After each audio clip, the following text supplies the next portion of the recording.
नमस्कार। DD news के सभी दर्शकों को रंगों के त्योहार होली की बहुत शुभकामनाएं। आपके साथ इस विशेष सांकेतिक भाषा के बुलेटिन में मैं हूं संध्या शर्मा और मेरे साथ है मेरे सहयोगी शरद मुदगल। आइए बुलेटिन की शुरुआत करते हैं हेडलाइंस के साथ। भारत ने खाड़ी क्षेत्र में अपने 1 करोड़ नागरिकों की सुरक्षा और कल्याण को सर्वोच्च प्राथमिकता बताया। वाणिज्य मंत्री पीयूष गोयल ने कहा कि सरकार ने पश्चिम एशिया में हो रहे घटनाक्रमों पर करीबी से नजर रखने के लिए एक अंतर मंत्रालयी समूह गठित किया। ट्रंप का बड़ा बयान, ईरान के टॉप लीडर्स खत्म, अब शुरू होगी हमलों की तीसरी लहर।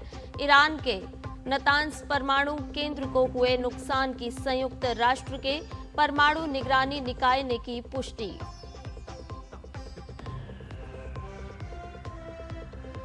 फिनलैंड के राष्ट्रपति डॉक्टर अलेक्जेंडर स्टब भारत की 4 दिन की राजकीय यात्रा पर 11वें रायसीना संवाद 2026 में मुख्य अतिथि और प्रमुख वक्ता होंगे।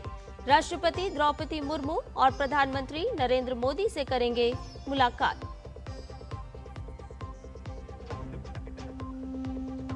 देश भर में उत्साह और हर्षोल्लास के साथ आज मनाई जा रही है होली। पूरा देश होली पर रंगों से होगा सराबोर। राष्ट्रपति ने दी देशवासियों को होली की शुभकामनाएं।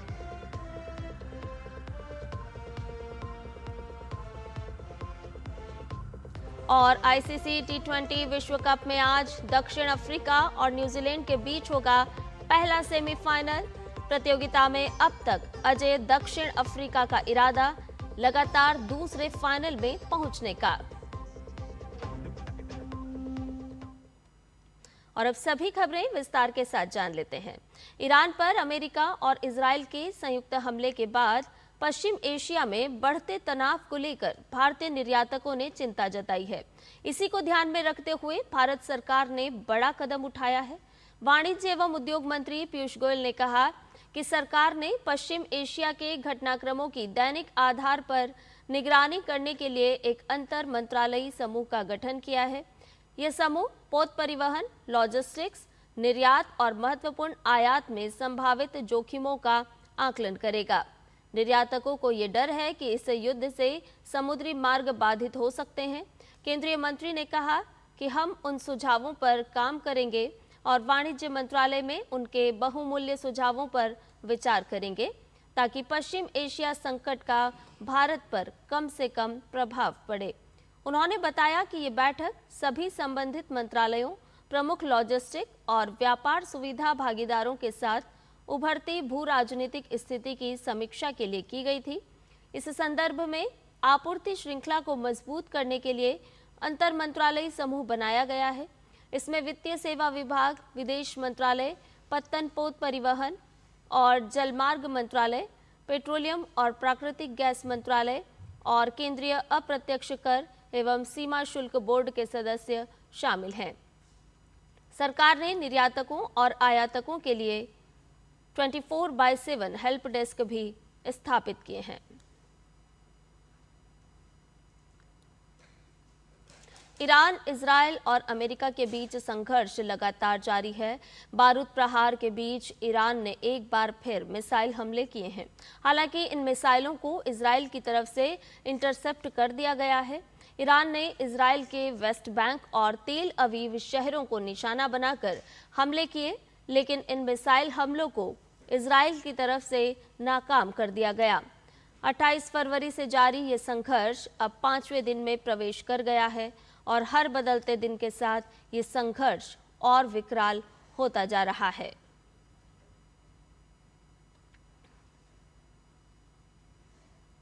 ईरान के साथ संघर्ष के बीच अमेरिकी राष्ट्रपति डोनाल्ड ट्रंप का नया बयान सामने आया है, जिसमें उन्होंने ये दावा किया है कि अगर हम ईरान पर हमला नहीं करते तो वो हम पर अटैक शुरू कर देता, तो परमाणु युद्ध होता और वो कई देश को खत्म कर देते, क्योंकि आप जानते हैं वे बीमार लोग हैं, वे मानसिक रूप से बीमार हैं।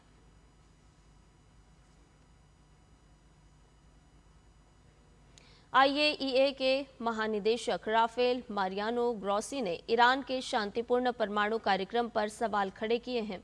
उन्होंने सोशल मीडिया साइट एक्स पर अपने संदेश में लिखा कि ईरान के परमाणु कार्यक्रम पर अपनी रिपोर्टों में मैंने स्पष्ट और सुसंगत रुख अपनाया है।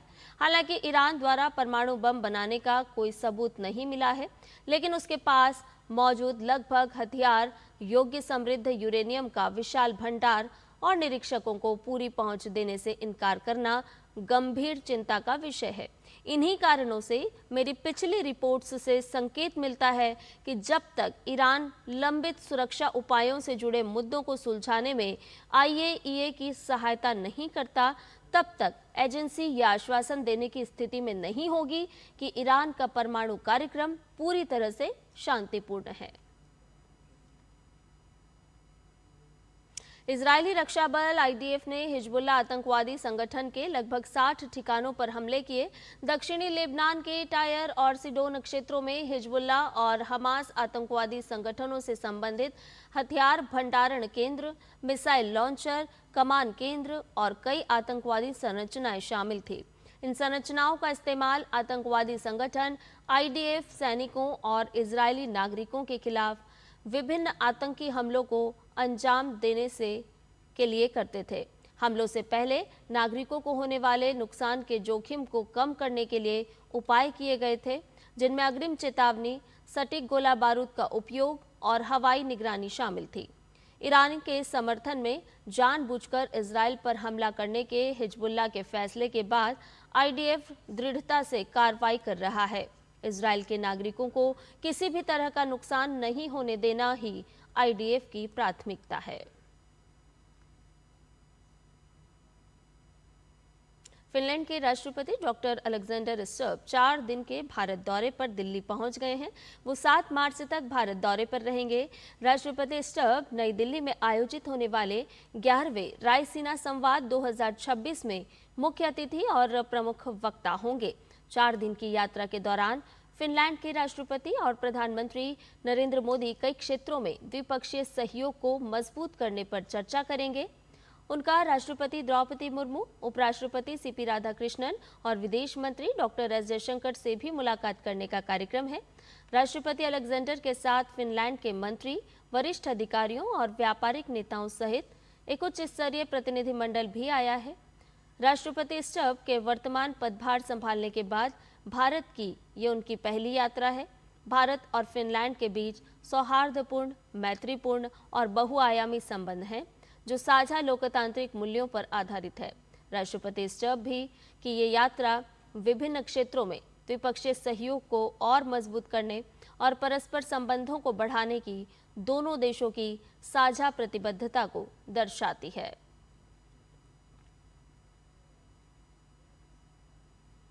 आज पूरा देश रंगों में सराबोर है। गली, शहर और गांव में जोश, उत्साह और उमंग के साथ होली मनाई जा रही है। यह सिर्फ एक त्योहार नहीं, बल्कि भारतीय संस्कृति की जीवंत परंपरा और सामाजिक समरसता का प्रतीक है। फाल्गुन पूर्णिमा के साथ ही रंगोत्सव का आगाज हो चुका है। देश के अलग अलग हिस्सों में होली अपने विशिष्ट रूपों में देखने को मिल रही है। उत्तर प्रदेश के मथुरा वृंदावन में पारंपरिक लठमार और फूलों की होली की छटा बिखरी हुई है। हर राज्य में अलग रंग, अलग परंपरा और अलग ही उत्साह। यही है भारत की सांस्कृतिक विविधता की खूबसूरती। होली का महत्व केवल रंगों तक सीमित नहीं है।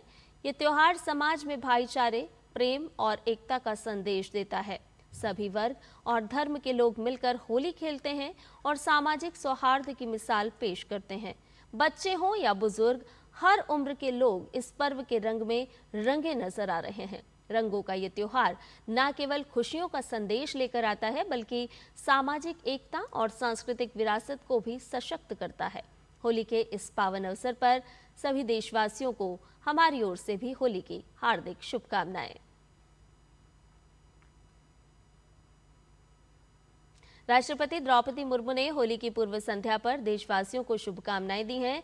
संदेश में राष्ट्रपति ने कहा है, होली के शुभ अवसर पर मैं भारत और विदेश में रहने वाले सभी भारतीयों को हार्दिक शुभकामनाएं और बधाई देती हूं।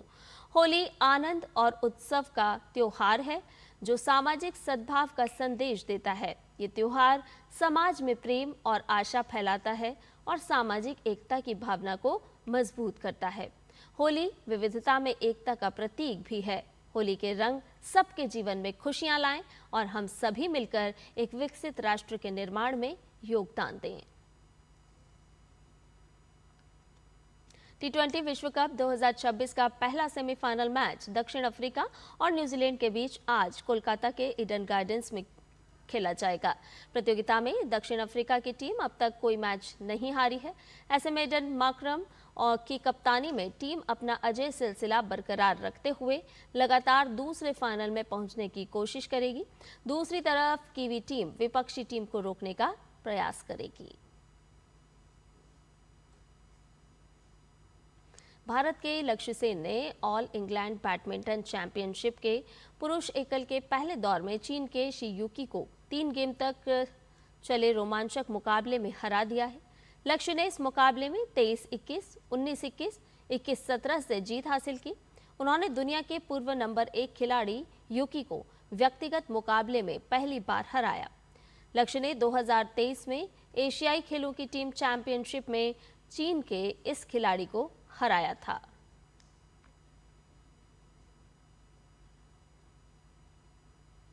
महिला एकल में भारत की मालविका बंसोड़ को चीन की चेन यू फेई के खिलाफ एक तरफा मुकाबले में 11-21, 6-21 से हार झेलनी पड़ी है। वहीं ध्रुव कपिला और तनिषा क्रॉसो की मिश्रित युगल जोड़ी ने हु पेंगरोन और चैंग सू यिन की मलेशिया की जोड़ी को 21-17, 21-19 से हरा दिया। और इसके साथ ही हमारे इस विशेष सांकेतिक भाषा के बुलेटिन में फिलहाल के लिए इतना ही। मुझे और मेरे सहयोगी शरद मुदगल को दीजिए इजाजत। नमस्कार।